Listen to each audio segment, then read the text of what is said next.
அனைவருக்கும் வணக்கம். பாரம்பரிய திருவள்ளுவர் குலவம்சம் பிரசன்ன ஜோதிடர் சுபமாரிமுத்து. இந்த பதிவு உங்களுக்காக. அதாவது ஒரு அற்புதமான ஒரு விஷயம் என்னென்னா, இந்த ராகு திசையில் சூரியன் புத்தி நடந்தால் என்ன பலன் அப்படிங்கிறத பற்றி பார்ப்போம். பாருங்கள், இந்த ராகுக்கு சூரியனுக்கு கொஞ்சம் 7ஆம் பொருத்தம். இப்படி 7ஆம் பொருத்தம்னு என்னென்னா, இவங்க 2 பேர்த்துக்கு கொஞ்சம் பகை, பரம்பரை பகை. அது எப்படி பகைனா, சூரிய கிரகணம் வரும்போது பார்த்திங்கன்னா பாம்பு வந்து சூரியனை முழுங்குற மாதிரி தெரியும். ஆனால் பாம்பு சூரியனை முழுங்கலை. சூரியனுடைய ஒளியை மறைச்சு இந்த பிரபஞ்சத்துக்கு அந்த ஒளி வராமல் பண்ணுறது பாம்பு. அப்போது இந்த கீழே அந்த சூரிய ஒளி சக்தியில் தான் இத்தனை தெய்வங்கள் இயங்குது, இத்தனை மக்கள் வாழ்கிறாங்க. அந்த சூரிய ஒளியோட கரெக்டான டெம்பரேச்சர் கரெக்டாக அந்த பூமிக்கு வராமல் பாம்பு வந்து சூரிய ஒளியவே மறைக்கிற சக்தி இருக்குதுன்னா, அப்போ சூரியனை விட பாம்புக்கு எவ்வளோ வலிமைன்னு பாருங்கள், ராகுக்கு. அதனால தான் சூரிய கிரகணம் வந்தால் கோயிலவே மூடிடுறாங்க. யாருக்கு பயப்பட்டு?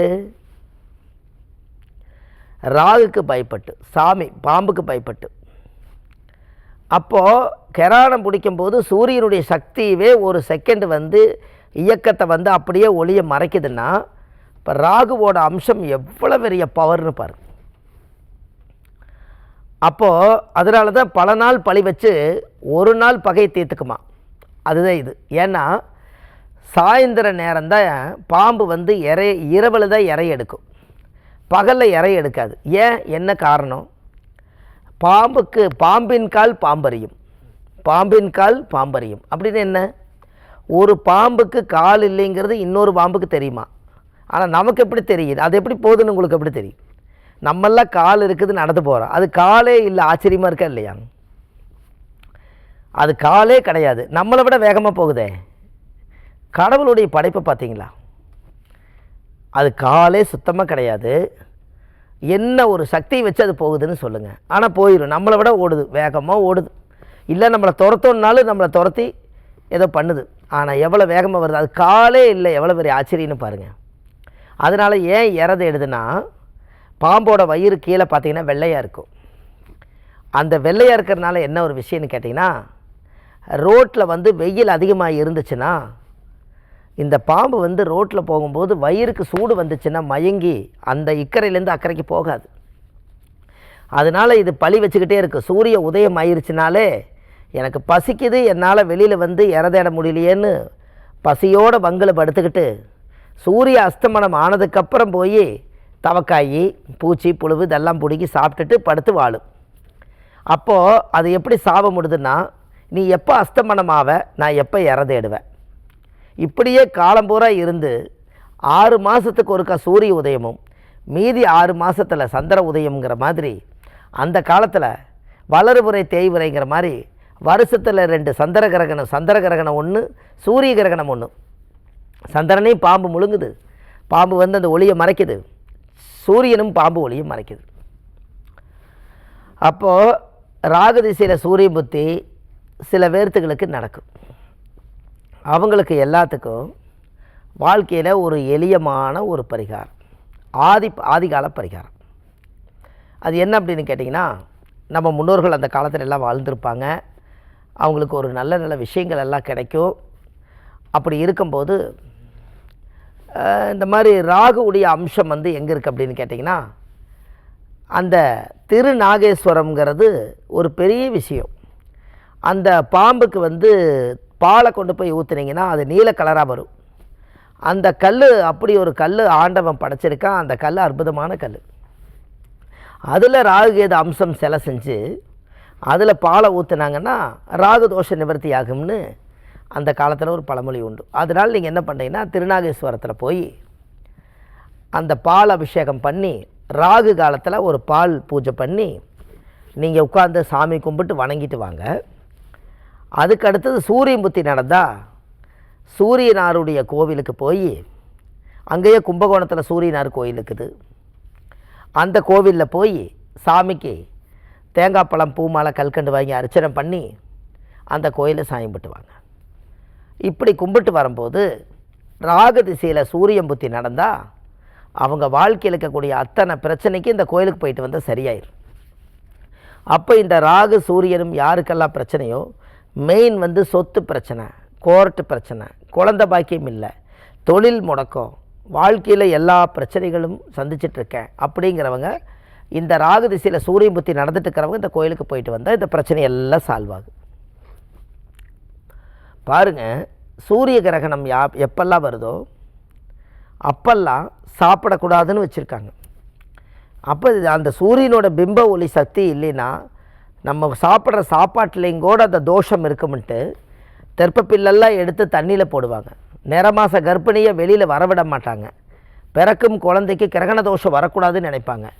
சாமி கோயிலெல்லாம் எடுத்து தெற்பப்பில்லெல்லாம் எடுத்து மூடி வச்சு கருவறைவே இழுத்து சாத்தி கிராடம் முடிஞ்சதுக்கப்புறம் வீட்டு எல்லாம் தண்ணியெல்லாம் எடுத்து கோயிலை பூரா சுத்தமாக கழுவி ஹோமம் பண்ணி அந்த தீர்த்தம் எடுத்து சாமிக்கு ஊற்றித்தான் கோயிலை திறப்பாங்க. அப்போ எவ்வளோ பெரிய தோஷம்னு வருங்க பாம்புக்கு. அதனால தான் நாகதோஷம் என்று பொருள். நாகனை பாம்பை அடிச்சுட்டா அந்த வம்சம் விருத்தியாகாதான். பாம்பு வந்து யாராவது தெரியாமல் அடிச்சிருவாங்க. ஏன்னா அது நம்மளை வந்து எதாவது தப்பு பண்ணிடுமோ கொத்திடுமோ அப்படின்னு சொல்லி பயந்துக்கிட்டு.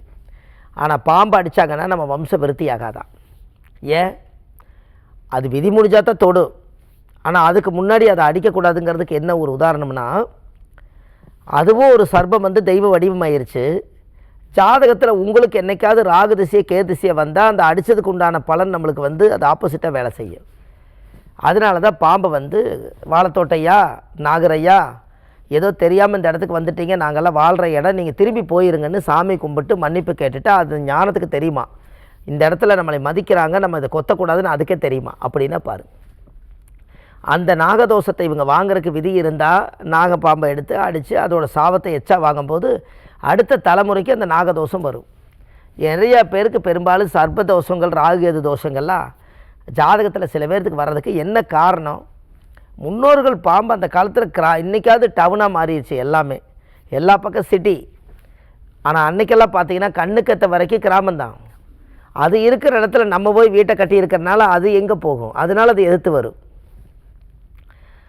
அதனால தான் அந்த காலத்தில் கிராமங்கள் அது வாட்டுக்கு அது மனுஷனே வாடையே படாமல் அது என்னமோ புழு பூச்சி ஏதோ தவக்காய் சாப்பிட்டுட்டு அது வாட்டுக்கு வாழ்ந்துட்டு என்னையும் படைச்சிக்கிறேன், நான் இருக்கும் காலத்து வரைக்கும் வாழ்ந்துட்டு போகிறேன்னு சொல்லி அது வாட்டுக்கு வாழும். நாம் போய் அந்த இடத்துல இடத்தெல்லாம் ஒதுக்கி செதுக்கி வீடெல்லாம் கட்டும்போது நான் வாழ்ந்த இடத்துல நீ வந்து வீடு கட்டிக்கிறியான்னு அதுவும் போகாது, இவங்களும் போக மாட்டாங்க. அப்போ இது நடமாட்டம் இருக்கும்போது அடிச்சிருவாங்க.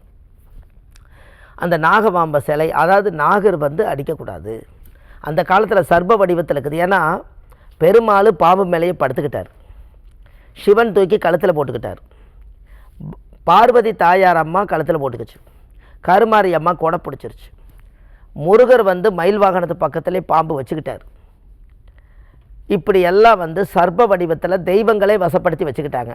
நம்ம அடிக்கிறதுனால அந்த நாக சாபத்துக்கு நம்மளுடைய வம்சம் ஒரு நாள் இல்லாட்டி ஒரு நாள் அதுக்கு பதில் சொல்லியே தீரணும். அதனால தான் ராகு கொண்டு போய் பால் அபிஷேகம் பண்ணி குளிர்ச்சி பண்ணி அதுக்கு வந்து பால் முட்டையெல்லாம் வச்சு அந்த காலத்தில் பூஜை பண்ணி சாமி கும்பிட்டு ஏதோ ஒரு வழியில் அது நம்மளை சரி பண்ணுவாங்க. அப்போ நம்மளுக்கு அந்த முன்னோர்களுடைய ஆசீர்வாதம் நம்மளுக்கு வேணுங்கிறதுக்காக அந்த விஷயங்கள் எல்லாம் நடக்கும். அப்போ இது எல்லாமே ராகு திசையில் சூரிய புத்தி நடந்தால் இந்த பலன்.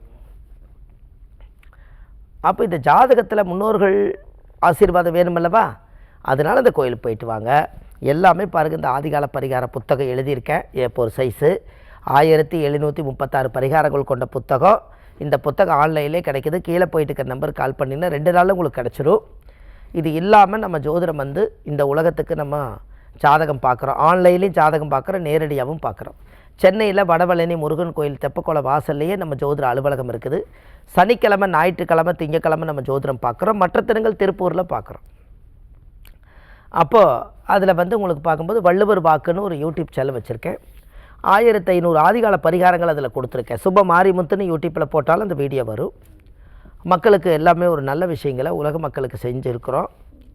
இது இல்லாமல் நம்ம ஜாதகத்தில் வந்து நம்மளுக்கு ஒரு பிரபலமான யோகம் என்ன அப்படின்னா, அந்த நிறையா கோவில்களுக்கெல்லாம் அழைச்சிட்டு போகிறோம். விஸ்வாமித்திர கோயில், திருச்செந்தூர் முருகர், மதுரையில் இன்மேலும் நன்மை தருவார் கோயில், இந்த மாதிரி எல்லாம் புண்ணிய ஸ்தலங்களுக்கு கூட்டிகிட்டு போகிறோம். எல்லாத்துக்குமே கீழே போயிட்டு இருக்கிற நம்பர் கால் பண்ணிங்கன்னா உங்களுக்கு வாழ்க்கையில் ஒரு மிகப்பெரிய மாற்றம் வரும் என்று சொல்லி, பாரம்பரிய திருவள்ளுவர் குலவம்சம் பிரசன்ன ஜோதிடர் சுபமாரிமுத்து. வாழ்வது ஒரு முறை, வாழ்த்தட்டும் தலைமுறை. நன்றி, வணக்கம்.